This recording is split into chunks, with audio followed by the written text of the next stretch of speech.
राम राम दोस्तों, क्या कभी आपने फ्रिज में छाता रखा है? क्यों रखना है, फायदा इसका क्या होता है, ये आगे वीडियो मैंने बताया है। और भी काफ़ी सारी ऐसी टिप्स आपके साथ शेयर करूंगी जिनकी ज़रूरत आपको डेली लाइफ में पड़ती है दोस्तों। तो बने रहिएगा वीडियो को शुरू करते हैं और देखते हैं आज की सबसे पहली टिप्स। कभी कभी ऐसा होता है हमारे पास अगरबत्ती तो होती है लेकिन इसका स्टैंड गुम हो जाता है, इधर उधर कितना भी संभाल के रखें गुम हो जाता है, समय पर मिलता नहीं है। अगरबत्ती अगर आपको स्टैंड करनी है तो एक क्लॉथ क्लिप लीजिएगा, इसमें आप इजीली अगरबत्ती को स्टैंड करके रख सकते हैं। कोई भी आपको प्रॉब्लम वगैरह नहीं होगी। अब ऐसा होता है कभी कभी हमें आटा लगाना पड़ता है, कपड़े धोने पड़ते हैं, पोछा लगाना पड़ता है, और जो हमारी चूड़ियाँ होती है ना बार बार हमें डिस्टर्ब करती रहती हैं। अब यहाँ पर मैंने क्लॉथ क्लिप ली और देखिए दोनों हाथों की चूड़ियों में मैंने क्या किया, इस क्लॉथ क्लिप को एडजस्ट कर लिया। अब चूड़ियाँ ऊपर की तरफ रहेगी, मैं अपने घर के सारे काम फटाफट बिना चूड़ियों के डिस्टर्ब के ही आराम से इजीली कर पाऊंगी। अब देखते हैं नेक्स्ट टिप्स। यहाँ पे मैंने ली हुई है टैबलेट, और टैबलेट हर घर में देखने को मिलती है। कोई बच्चा खाता है, किसी का कोई बड़े खाते हैं। अब बात आती है बच्चे को टैबलेट देने लगे तो इसे पीसने का तरीका हमें नहीं आता है। देखिए चम्मच के अंदर मैंने टैबलेट रखी, दूसरी चम्मच से प्रेस किया और हमारी जो टैबलेट है एकदम से पिस गई है। अब यहाँ पर नेक्स्ट आइडिया होने वाला है। मैंने माचिस की कुछ तीलियाँ ली हैं, इनका मसाला मैंने यहाँ पर आराम से ये देखिए इस तरीके से मैं निकाल ली हूँ। थोड़ा सा डिटॉल डालेंगे हम, यानी कि जो जो चीज़ें मैं इसके अंदर मिक्स करी वो आप थोड़ा सा ध्यान से देख लीजिएगा दोस्तों। अब ये एक सॉल्यूशन बनकर तैयार हो जाता है, क्योंकि वॉश बेसन में और हमारे सिंक एरिया में पाइपलाइन से छोटे छोटे कान खजूरे कीड़े आ जाते हैं। तो यहाँ पर आप रात के समय में रख दीजिए, कोई भी कीड़ा मकोड़ा सिंक में या वॉश बेसन में नहीं आएगा। अब यहाँ पर मेरा जो ये गिलास है दोस्तों, ये बड़े बुरे तरीके से फंस चुका है। इसे निकाल रही थी, निकालते निकालते हालत खराब हो गई, लेकिन ये नहीं निकल के दिया।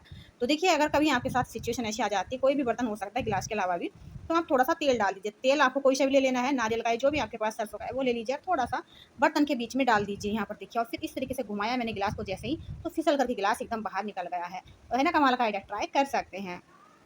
अब यहाँ पर नेक्स्ट आइडिया होने वाला है मसाले के पैकेट को लेकर। अक्सर इस तरीके के मसाले हम अपने घरों में रखते ही हैं। अब बरसात के टाइम में दोस्तों बहुत जल्दी नमी पकड़ जाते हैं मसाले, और हम क्या करते हैं डिब्बी वगैरह में भर के रखना नहीं चाहते हैं। तो देखिए जैसे मैं फोल्ड कर रही हूँ ना, इस तरीके से अगर आप फोल्ड करके रखते हैं ना पैकेट को, तो बिल्कुल एयर टाइट कंटेनर की तरह ये फोल्ड हो जाता है। तो मसाले निकलेंगे इसके अंदर से और ना इसमें एयर वगैरह जाएगी।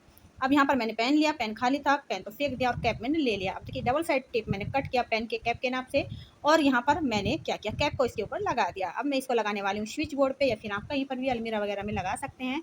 अब इसको लगा देंगे दोस्तों। आपके पास कोई आर्टिफिशियल फ्लावर है तो वो लगा दीजिए इसमें, और देखिए इसमें अपनी चाबी या फिर अपनी ज्वेलरी वगैरह टांग सकते हैं, आपको ईजिली समय पर मिल जाएगी। अब बाई चांस हमें कभी-कभी गिफ्ट को पैक करना पड़ता है और इस तरीके की टेप हमारे पास होती है, तो हम क्या करते हैं बार-बार कट करते हैं, फिर चिपकाते हैं, बार-बार कट करते हैं, फिर चिपकाते हैं। बड़ा दिमाग खराब हो जाता है, गुस्सा लगता है। तो एक लंबी सी पट्टी आप पहले टेप की काट करके एक टेबल पे चिपका दीजिए, फिर छोटी-छोटी सी पट्टियाँ इसमें से काट के ऐसे ही छोड़ दीजिए। अब जहाँ पर भी आपको लगाना है टेप, थोड़ा-थोड़ा सा फाड़ लीजिए। देखिए इस तरीके से जो हमने पट्टियाँ कट की है, एक-एक पट्टी आराम से निकल जाएगी। आप टेप को अच्छे से गिफ्ट के ऊपर लगा सकते हैं। तो है ना कमाल का आइडिया, आप चाहे तो ट्राई करके देख सकते हैं। अब यहाँ पर नेक्स्ट आइडिया होने वाला है, ये भी काफ़ी अच्छा होने वाला है दोस्तों।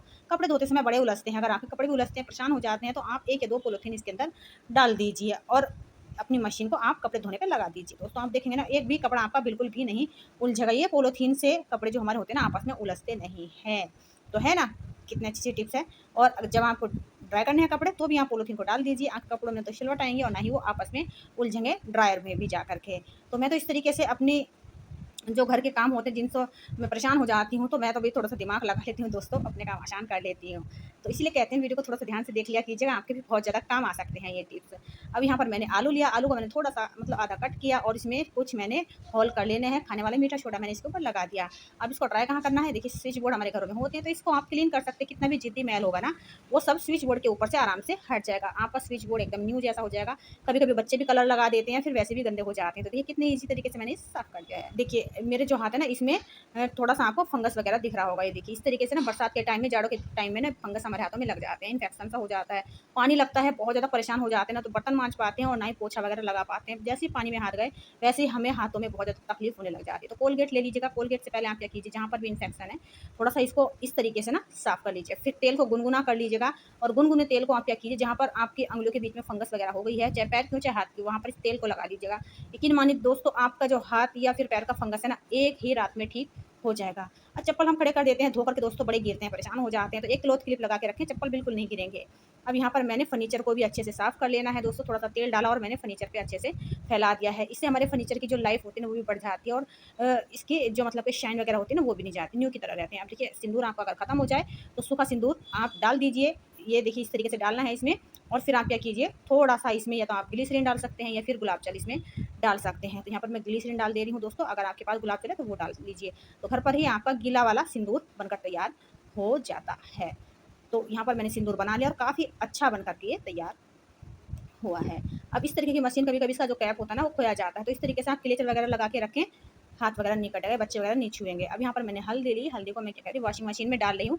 देखिए थोड़ा-सा मैंने क्या किया है, इसमें सरफ भी ऐड कर लिया है। कभी-कभी दोस्तों हम बहुत दिनों तक अपनी मशीन को साफ़ नहीं करते हैं ढंग से, तो इसमें बैड स्मेल आने लग जाती है। अंदर की तरफ कपड़ों की जो डस्ट होती है ना वो जा कर के इसके बकेट में बैठ जाती है, जिससे कि हमारी ये जो मशीन होती है ना बहुत जल्दी खराब हो जाती है और इसमें से दुर्गंध भी आने लग जाती है। तो इस तरीके से जैसे मैं बता रही हूँ आपको, हल्दी और सरफ डाल करके आप थोड़ा-सा इसको चला दीजिए, घुमा दीजिए मशीन को। जितनी भी इसके बकेट में अंदर तली में, बेस में डस्ट वगैरह होगी वो सब क्लीन हो जाएगी और इसमें से बैड स्मेल भी नहीं आएगी।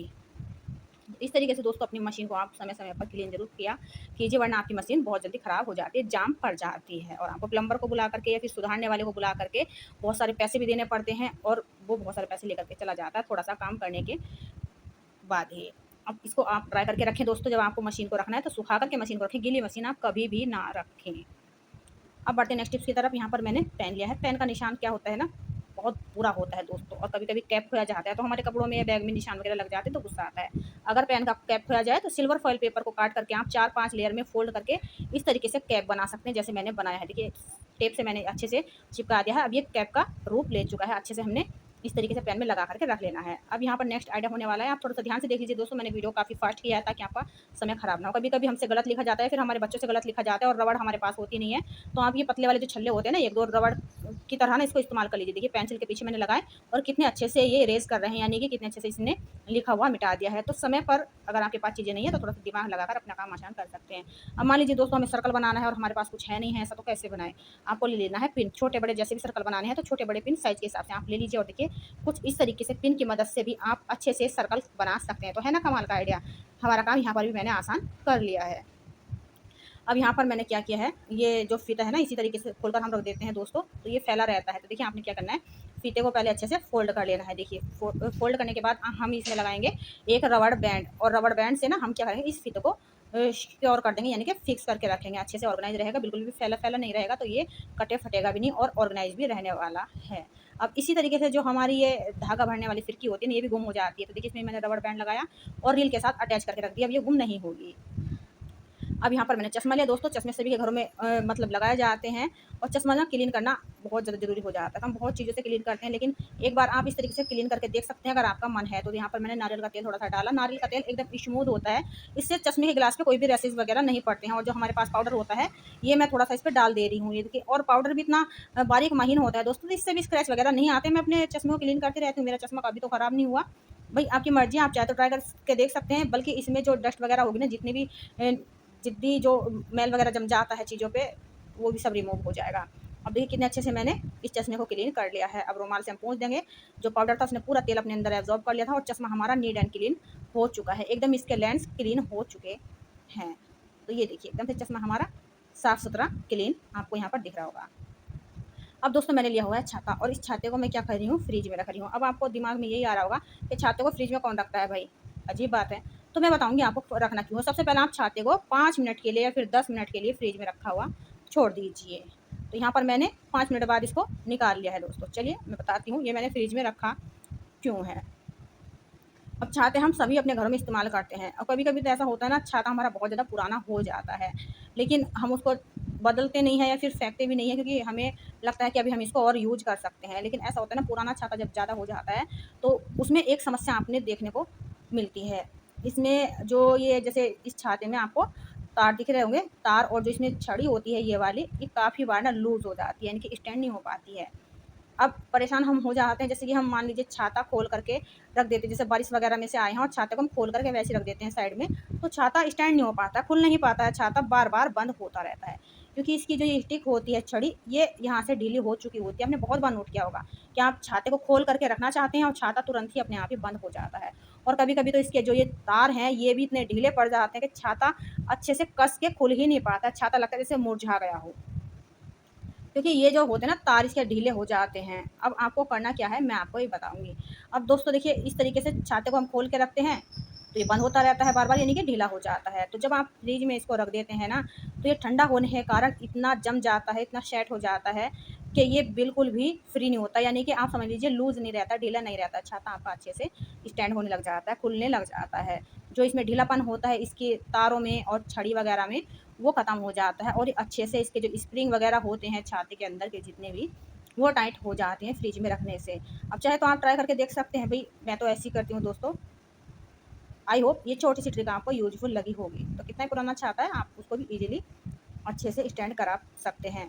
अब यहाँ पर छाता हमारा एकदम से स्टैंड हो रहा है, अब ये बार-बार खुद से बंद नहीं होगा। अब दोस्तों एक काम आपको और करना चाहिए, जैसे कि हमारी फ्रिज होती है ना, इसको हम क्या करते हैं ना, हमेशा 24 घंटे चला करके रखते हैं, तो थोड़ा-सा 2 घंटे आप इसको बंद रखा कीजिए। 24 घंटे में 2 घंटे बंद रखेंगे ना, तो आपका बिजली बिल ऑटोमेटिक कम रहेगा, कम होता रहेगा और जो आपका मतलब कि फ्रिज है ना, वो भी खराब नहीं होगा। अब देखिए यहाँ पर मैंने बैंगल से ली है, इस तरीके की बैंगल हमारे पास रहती हैं। अब कुछ चीज़ें हम ऐसी रख देते हैं जिनकी तली छोटी होती, पतली होती है और वो चीज़ें हम रख देते हैं, तो वो बर्फ़ के ऊपर से फिसल के गिर जाती है, फिर फ्रिज को झटके से खोलते हैं तो बर्तन हमारा लुढ़क जाता है। तो देखिए इस तरीके से आप ना इन कंगन के द्वारा बर्तनों को स्टैंड करा सकते हैं। देखिए अब ये कप पहले बहुत ज़्यादा हिल-डुल रहा था, मैंने इस पे कप रख दिया ना, तो अच्छे से स्टैंड हो गया है। तो इस तरीके से दोस्तों आप अपने छोटे-छोटे से बर्तनों में भी सामान रख सकते हैं और ये अच्छे से स्टैंड हो जाते हैं। बस आपको क्या करना है, जो भी आपके पास बैंगल्स हैं, कंगन है पुराने प्लास्टिक के, वो आप इसमें रख दीजिए। और एक काम आपको और करना होगा, ये जो हमारे फ्रिज होते हैं ना दोस्तों, तो आपने देखा होगा इसका जो डोर होता है ना, डोर, तो उसमें डोर में जो रबड़ लगी हुई थी ना, उसकी तरफ ध्यान नहीं देते हैं बिल्कुल भी और उस डोर में ना बहुत सारी धूल मिट्टी जम जाती है, जिससे कि फ्रिज की जो कूलिंग होती है ना बाहर जाती रहती है और गर्म जो हवा होती है ना वो फ्रिज में अंदर जाती रहती है, जिससे कि फ्रिज ज़्यादा बिजली खींचने लग जाती है और फ्रिज को ज़्यादा वर्क करना पड़ता है। तो देखिए यहाँ पर मैंने क्या किया, एक रबड़ ली और इस रबड़ को मैं बैंगल से ऊपर लगा दी हूँ इस तरीके से। अब इससे क्या करेंगे, हम अपने जो फ्रिज का डोर है, ये रबड़ है, इसको क्लीन करेंगे। अब इसमें जितनी भी डस्ट है वो सब रिमूव हो जाएगी, तो अच्छे से डोर लगेगा और इसमें से कूलिंग बाहर नहीं जाएगी। आई होप दोस्तों आज की वीडियो आपको यूज़फुल लगी होगी। अगर यूज़फुल लगी तो प्लीज़ वीडियो को लाइक शेयर ज़रूर करें। चैनल पे पहली बार आए तो सब्सक्राइब भी करें। घंटी को दबाकर ऑल पर सेट करें ताकि जब भी कोई नई वीडियो डालूँगी उसकी नोटिफ़िकेशन आपको सबसे पहले मिलेगी और आप ऐसी हेल्पफुल वीडियो देख कर के लाभ उठा पाएँगे और अपने घर के काम परफेक्ट तरीके से कर पाएँगे। Bye bye, thanks for watching.